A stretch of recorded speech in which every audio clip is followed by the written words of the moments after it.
Welcome back, I'm Charlie Delta, and this is the next lecture on structuralism. This will be a short lecture. Structuralism is important as a precursor to post-structuralism. It was invented by a Swiss guy called Ferdinand de Saussure, who was actually a linguist, wasn't a philosopher at all. And he defined this idea, which is important to get straight for the rest of these lectures, that there is something and then what we call the something. And the something is the signified. And the reason it's the signified is because whatever we call it or whatever we talk about it is the signifier. Now, why don't we just say words? Because sometimes it's a sign, right? Like there's a concept of stopping and then there's a stop sign. And so the concept of stopping is the signified and the stop sign itself is the signifier. So they don't just use words, but this term signifier, or as it's shorter term is the sign, gets used a lot from here on in. The meaning of signifiers aren't set for Saussure, and rather they're defined by their relationship to other signifiers. The meaning of any term is determined by the relationship between it and other words in the language. So that means it's not referential. When I say microphone, I'm referring directly to the microphone, and Saussure disagrees that the signifier, the word microphone, refers directly or is the meaning or is defined by the direct reference to this.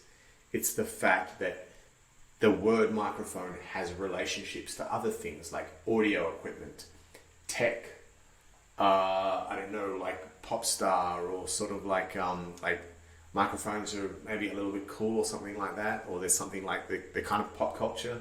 And so there's all these things that the word microphone has a relationship to, and it's those relationships to those other words that define microphone.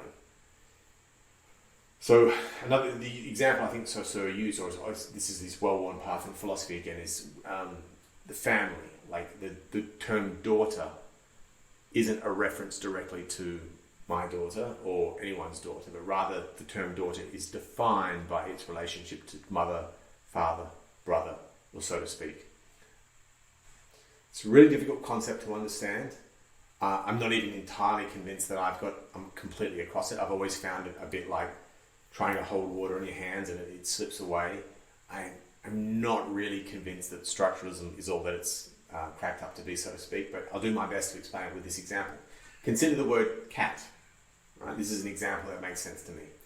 It can be used well in the sentence, "Your horrible cat kept me up all night last night. Can you please shut it up?" Now, I'm sure we've all either thought that, seen it in a movie, or at least we understand that cats can be loud at night, prowling around doing whatever it is they do in the dark. Consider if we substitute the word cat for goldfish. "Excuse me, your horrible goldfish kept me up all night again last night. Can you please shut it up?" Doesn't really make sense, does it?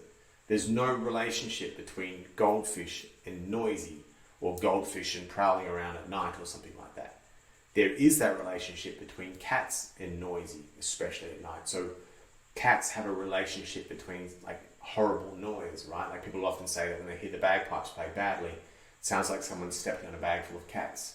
It's the sort of like difficult sound that cats make. It can be difficult to listen to cats sometimes.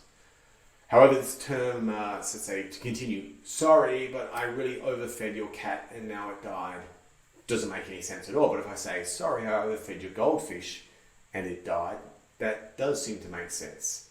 Cats have a relationship with noisy. Goldfish have a relationship with don't overfeed them. Like we all seem to know that. I don't even know if you overfeed goldfish, do they re-die? I certainly know that that's a thing. Or consider a redback spider. Here I am in Australia. I would think in this house I would have 10, 20 redbacks floating around.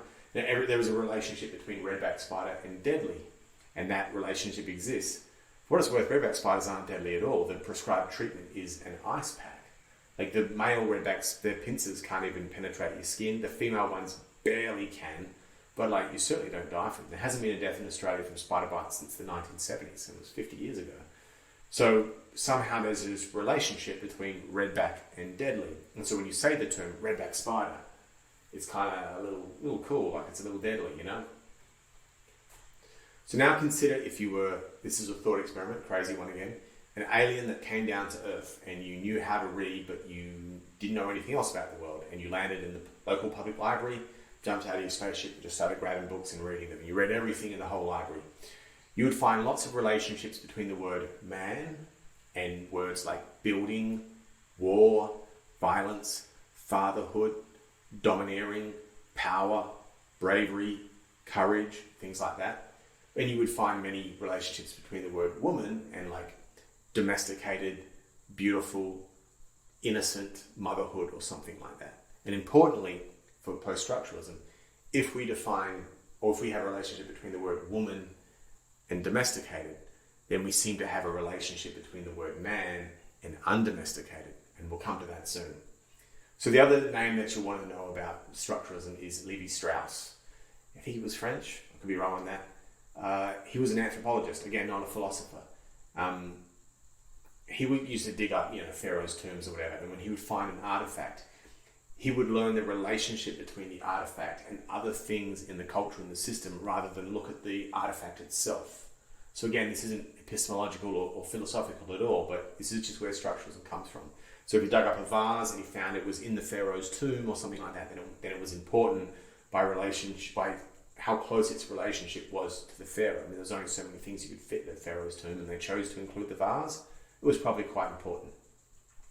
So the meaning of words, ideas, and things are not in the heads of individuals. And we're going to see more and more of this as it goes on, but rather in the language of the culture. And this is why structuralism is significant. If a culture structures itself to have, say, 0 female presidents, then the meaning of women can become something like powerless. But if women aren't allowed to be president at all, then the meaning becomes something like oppressed or unknown quantity or some such thing. So really clear one is something like, I think children can't vote. When we don't let children vote, we see them as something like idiots. And now admittedly they haven't lived a long life, but if you've seen some of these guys that are getting the HSC scores that are coming out of year 12, like the last year of high school, they're getting like 99.95%. They may well be smarter than me. They can't vote. Now that doesn't mean only smart people can vote. Voting's got to do with personal responsibility or something. But as soon as we don't let children vote, we can't help but see them as dumb because of it.